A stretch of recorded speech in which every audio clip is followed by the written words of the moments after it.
My call this morning to WVMT guest Rob Roper inspired yet another talk about important issues. This one, education in Vermont. And it falls into this category, as I take it, as not the economy, it's the culture. And though the discussion that followed after I was off the air was primarily about the savings for having fewer administrators, I want to speak about the culture that is saved with fewer bad administrators. Because administrators burgeoning, and are burgeoning, especially in Connecticut, where I'm from, it's in a deleterious way.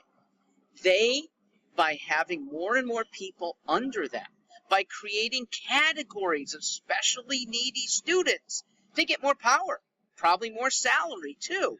And yes, the abundance of administrators not only takes down budgets, but it forces teachers. In Vermont, teachers are very good on the whole.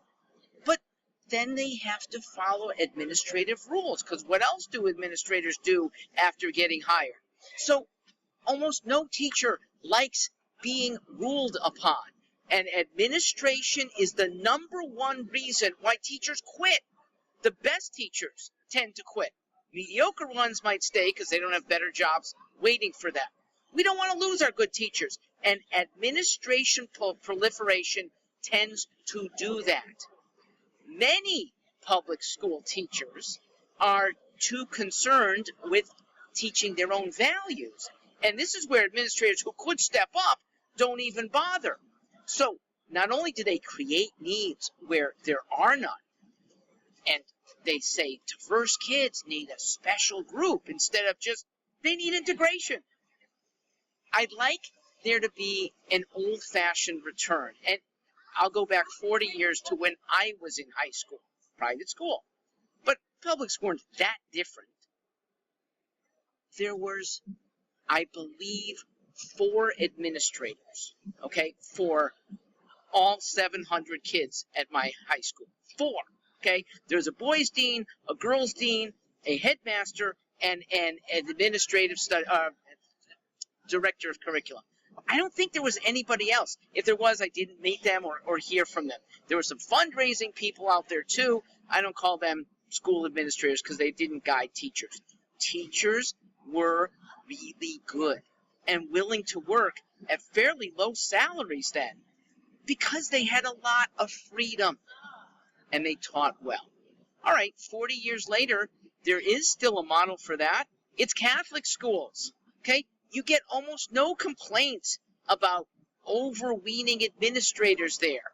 And there aren't, at a Catholic school, 15 categories of specially needy kids.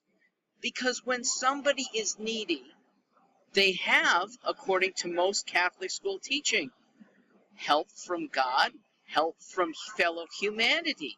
Self-esteem comes from that. Not some specially trained by government extracurricular stuff. They can be done in the family or in the church. So let me combine both the economy and morality and effectiveness all in one. Ready? Teach the American way. It worked traditionally for so many generations. Teach with the American creed of more freedom, more tolerance, more individualism. Don't frighten kids about being in a global warming soup 60 years from now. At least don't frighten them with lies. Don't urge kids to think of others as inherently different. Don't cater to whiners. If a student is whining about her or his circumstances, that's what family, that's what private counselors on the outside do well.